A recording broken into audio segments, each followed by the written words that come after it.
This year, you're going to celebrate 70 years of marriage to your wife, Joni.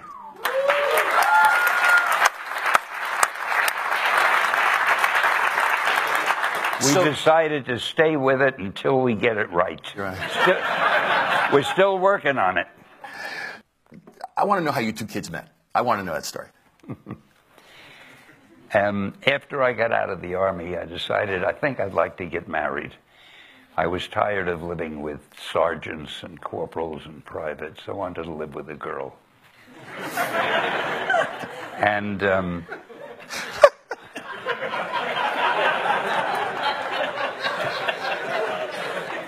so I started looking around for a girl to marry, and I found it's not that easy, really. There are a lot of girls, but you got to find the right one. And then somebody told me that there was a nice girl working at a model agency, and I should go up and try to meet her. I could mention his name. He told me her name. He said, go up and ask for her and say I told, blah, blah, blah. So I went up to the model agency, and I walked up to the desk where the greeter was, and there was this vision standing at the desk who said, may I help you, with a voice that was music and a figure that was indescribable and a face that you couldn't believe. And I said, I love you. I really did. I couldn't help myself. And we started talking and kidding around. And the next thing I knew, I took her to lunch. She wasn't the girl I was supposed to meet. I never saw that girl. She was inside somewhere. And her name was Joan, and I took Joni to lunch. And then we got married. It was a good lunch.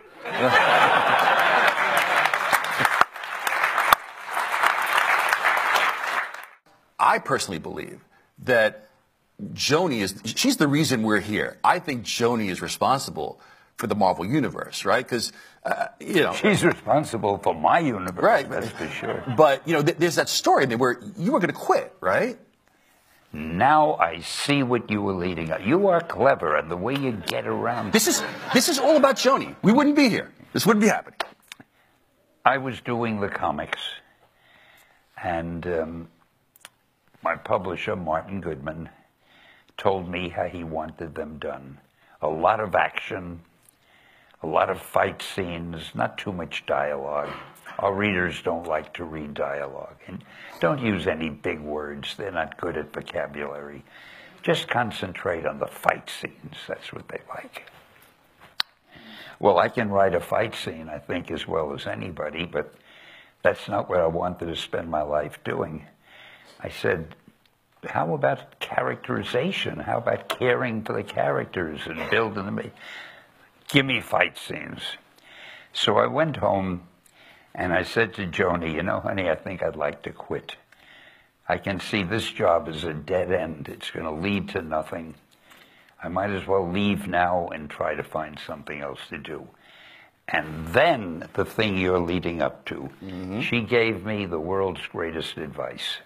She said, why don't you do one book the way you want to do it? The worst that'll happen, he'll fire you, but you want to quit anyway. At least you'll have gotten it out of your system.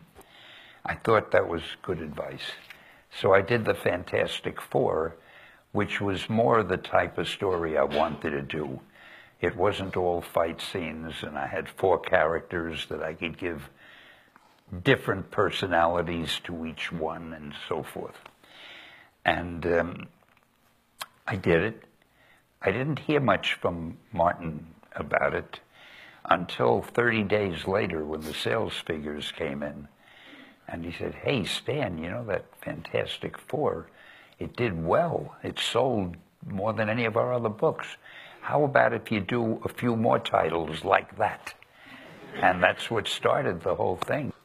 So bottom line, guys, thank you to Joni, right? If not for Joni, I'd be sitting here. No, I wouldn't be sitting here.